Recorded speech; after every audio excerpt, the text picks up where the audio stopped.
bah, on compose avec beaucoup de choses, avec ce lieu qui est le Fagor, qui est une ancienne usine, où voilà, c'était un lieu de travail de la chaîne, aussi le capitalisme. Maintenant, c'est le biennale. Vous voyez, il a beaucoup de différentes œuvres. Nous, on occupe un espace et puis après, on essaye de faire du trouble un peu partout.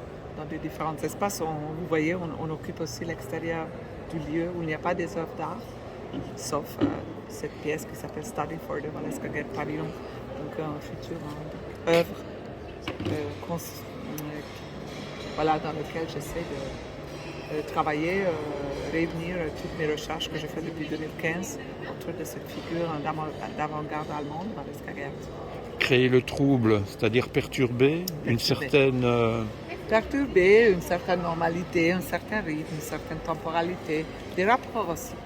On est le musée ou même le biennale, dans chaque lieu, vous savez, c'est différent. Ça peut être une hétérotopie d'après Foucault, mais après on a des rapports déjà normatifs en fait. Voilà comment on se comporte, avec quelle distance on est. Nous, on essaye de briser ça de manière élégante, de manière joyeuse, de manière troublante, de manière énigmatique, de manière, avec différentes manières. Et on essaie même d'expérimenter. En fait, l'œuvre était créée pour cette manifestation, mais tous les jours, on continue de le transformer. Parce que c'est aussi le thème de fragilité. Ça veut dire qu'il n'y a pas une masterwork qu'on répète tous les jours. On injecte, on change les durées, on change les espaces, on compose aussi avec les personnes qui sont là, pas comme vous. Et les axes de départ, puisque vous avez parlé de briser, brisez des clichés, c'est quoi la matière que vous avez donnée à travailler à vos... C'est beaucoup de recherches de 8 ans que je mène en tant qu'artiste chercheur autour de la figure de Valeska. J'ai beaucoup de thèmes. Il y a la rencontre amoureuse, par exemple. À un moment donné, il y avait Je t'attends, quand il y avait les réponses qui disaient... Oui, c'est des chants, il n'y a pas de rencontre amoureuse. Dans la recherche, il y a des figures de prostituées entre deux guerres. C'était la relation, quand c'était la relation amoureuse, c'était la relation sexuelle. Les bébés qui pleurent. C'est aussi des onomatopées, c'est la voix qui est... on recherche des... Comment est-ce qu'on appelle ça? C'est déglutissement.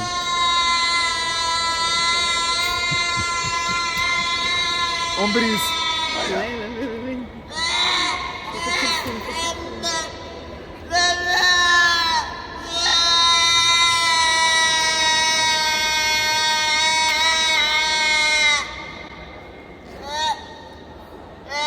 C'est réinjecter la vie dans l'art, finalement, ce que vous faites. Oui, réinjecter ou le rendre présent. Que tout n'est pas, comme vous dites, tout n'est pas fini, tout n'est pas ficelé, tout n'est pas emballé, tout n'est pas contrôlé. Il y a du contrôle, il faut. C'est un espace public, ils sont jeunes, ce sont des étudiants et étudiantes. Ces espaces publics sont genrés.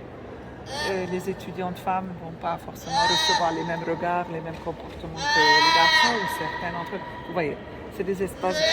Il y a la classe qui est présente, il y a les gens qui est présent, le patriarcat qui est présent. Il faut composer avec tout ça. En plus de la danse, en plus de la parole, en plus des poèmes, en plus des textes que Valeska Guerre a écrit, que moi j'ai écrit. C'est un travail hybride. C'est un peu difficile à... C'est du dadaïsme dans la danse, un peu. C'est un côté... Moi, je ne dirais pas que c'est du dadaïsme. Alors, Valeska Guerre, elle était contemporaine des Dada. Mais donc, sûrement, elle était un peu influencée en même temps. Elle était influencée par le théâtre, par la danse, par le cabaret, par le cinéma. Elle ne se défendait pas dadaïste. Après, vous voyez, nous sommes pas dans des bulles. On vit dans une époque où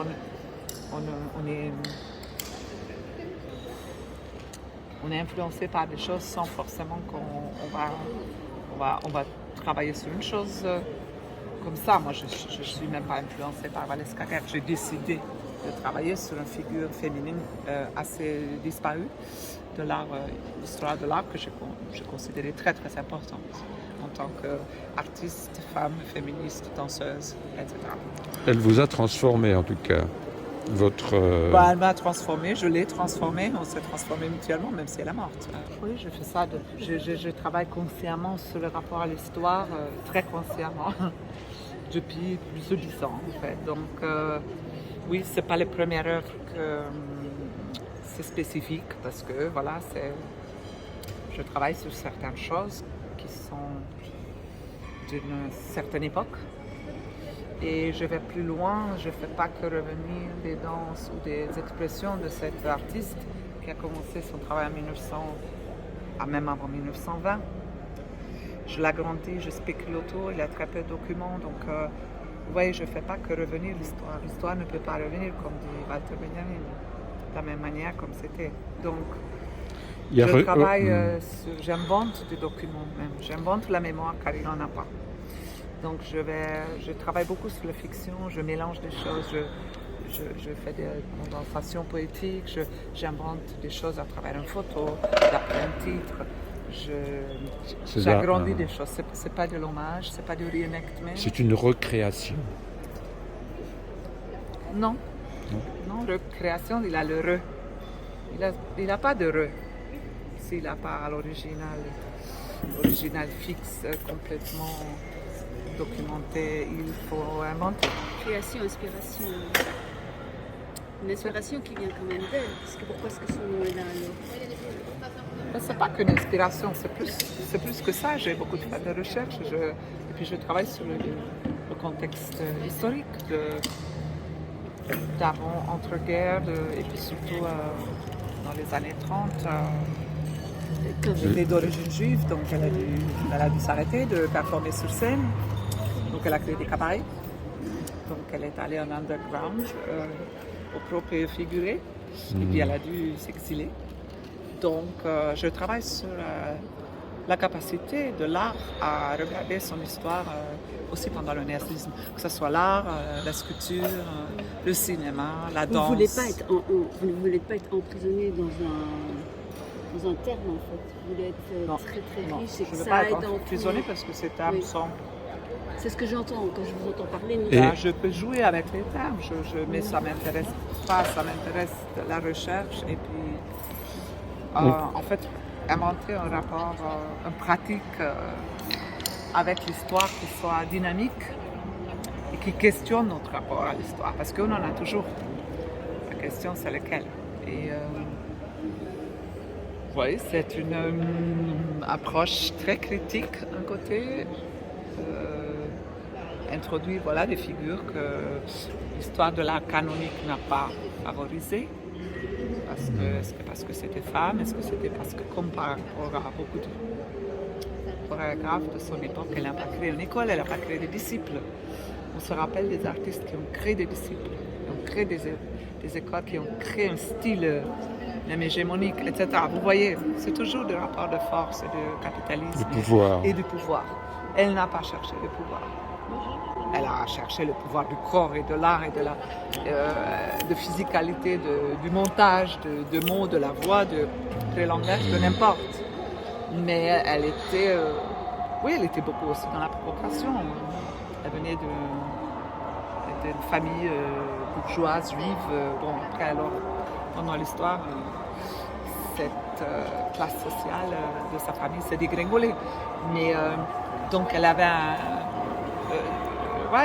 Donc c'est tout le contraire de la fragilité, finalement, cette femme. Elle a été toute sa vie, elle a combattu ce pouvoir. Elle était forte dans le sens où... Elle était très forte, elle était punk, parce qu'elle ne pourrait pas toujours combattre que ce soit le pouvoir nazi ou que ce soit le pouvoir des politiques culturelles, par exemple. Même après-guerre, en fait, elle était invisibilisée avant, pendant et après la Deuxième Guerre mondiale. Donc, l'administration, la politique culturelle, a fait qu'elle ne puisse pas exister, qu'elle ne puisse pas montrer son travail dans les théâtres. Elle a continué dans ses cabarets qu'elle a organisés elle-même, etc., etc. Et à la fin, même dans sa maison à Sylt, sur une île, vous voyez, donc elle a Elle était plus que... Elle a combattu en continuant, en faisant, en détournant, Et puis après, elle était... Et alors, cette pièce, c'est uniquement dans le cadre de la Biennale de Lyon ou vous allez poursuivre cette investigation? Ouais, je vais poursuivre. Donc, vous allez poursuivre. Ouais.